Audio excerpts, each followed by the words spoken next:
வணக்கம், இது கிதேக்கா டியூட்டர். நூல் கோர்த்து தையல் தைக்கிறதுக்கு முன்னாடி இந்த எபிசோடில் சில டிப்ஸ் சொல்லித்தர்றேன். அது என்னன்னு கொஞ்சம் கவனமாக பார்த்துக்குங்க. தைக்கிறதுக்கு முன்னாடி ஃபஸ்ட்டு பெல்ட்டு, அதாவது லெதர் பெல்ட்டு கரெக்டாக இருக்குதான்னு பார்த்துக்குங்க. அது லூஸாகவும் இருக்கக்கூடாது, டைட்டாகவும் இருக்கக்கூடாது. நம்ம மாட்டணுன்னா, வீலில் மாட்டணுன்னா கொஞ்சம் அட்ஜஸ்ட் பண்ணி மாட்டுற மாதிரி இருக்கணும். அந்த மாதிரி இருந்தால் தான் நம்மளுக்கு தைக்கும்போது பெடல் வந்து ரொம்ப டைட்டாக இருந்தால், பெல்ட்டு டைட்டாக இருந்தால் பெடல் மிதிக்கிறதுக்கு கொஞ்சம் கஷ்டமாக இருக்கும். பெல்ட்டு லூஸாக இருந்தால் பெடல் வந்து ரொம்ப ஈஸியாக மிதிக்கிற மாதிரி இருக்கும். ஆனால் தையல் உங்களுக்கு சரியாக இருக்காது. அதனால் பெல்ட்டை ஃபஸ்ட்டு நல்லா கரெக்டாக இருக்குதான்னு பார்த்துக்குங்க. அடுத்து நம்ம பெடல் வந்து ஏற்கனவே பார்த்துருக்குறோம் எப்படி பெடலில் கால் வைக்கிறதுன்னு. அதாவது லெஃப்ட் லெக் வந்து கொஞ்சம் மேலேயும், ரைட் லெக் வந்து கொஞ்சம் கீழேயும் இருக்கிற மாதிரி வைக்க சொல்லியிருக்கேன்.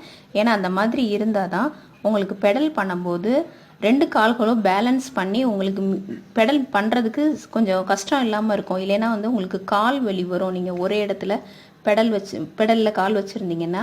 ஸோ நீங்கள் வந்து மேலே கீழே கொஞ்சம் இறக்கி வச்சுட்டு நீங்கள் பெடல் பண்ணுறது ஈஸியாக இருக்கும். அடுத்து நம்ம உட்கார்ற ஸ்டூல் வந்து மேக்ஸிமம் உடன் ஸ்டூலாக இருக்கிற மாதிரி பார்த்துக்குங்க. உடன் ஸ்டூலாக இருந்தால் ஹீட்டை அவாய்ட் பண்ணோம். நம்ம எவ்வளோ நேரம் உட்காந்து தைச்சாலும் நம்மளுக்கு தெரியாது.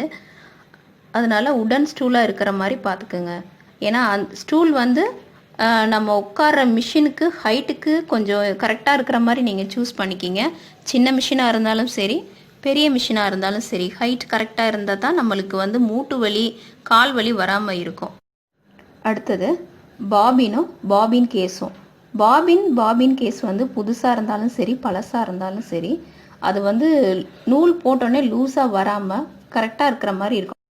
அது எப்படின்னு நான் தைக்கும்போது சொல்கிறேன். அடுத்தது மிஷின் நூல் வந்து எப்போதுமே கொஞ்சம் புதுசாக இருக்கிற மாதிரி பார்த்து எடுத்துக்குங்க. பழசாக ரொம்ப நாள்பட்டதாக இருந்தால் உங்களுக்கு தைக்கும்போது அறுந்துகிட்டே இருக்கும்.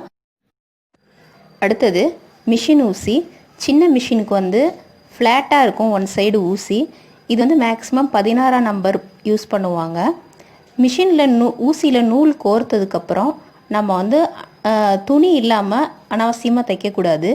துணி இல்லாமல் அனாவசியமாக தைக்கும்போது ஊசி வந்து செட்டிலில் போய் குத்துறது, ஊசி மொனை வந்து முறியறதுக்கு சான்ஸ் இருக்குது. ஸோ நம்ம அனாவசியமாக ஊசியை குத்தக்கூடாது.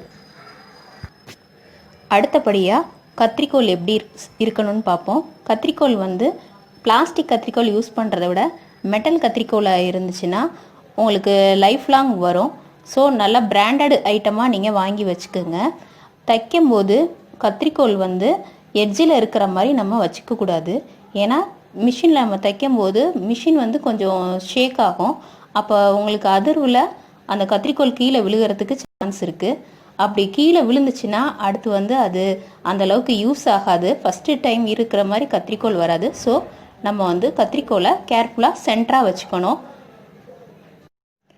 அடுத்தபடியாக மிஷின் மோட்ரு வந்து சின்ன மிஷினுக்கு சின்ன மோட்டராக ஃபிட் பண்ணுறது நல்லதாக இருக்கும். பெரிய மோட்ரு ஃபிட் பண்ணிங்கன்னா மிஷினோட பார்ட்ஸ் வந்து சீக்கிரம் உங்களுக்கு ஆட்டங்கன்றும். ஏன்னா தைக்கும்போது ரொம்ப ஹெவியாக ஒரு மாதிரி சவுண்டு கேட்கும். ஸோ நீங்கள் வந்து சின்ன மிஷினுக்கு சின்ன மோட்ரு ஃபிட் பண்ணுறது நல்லது.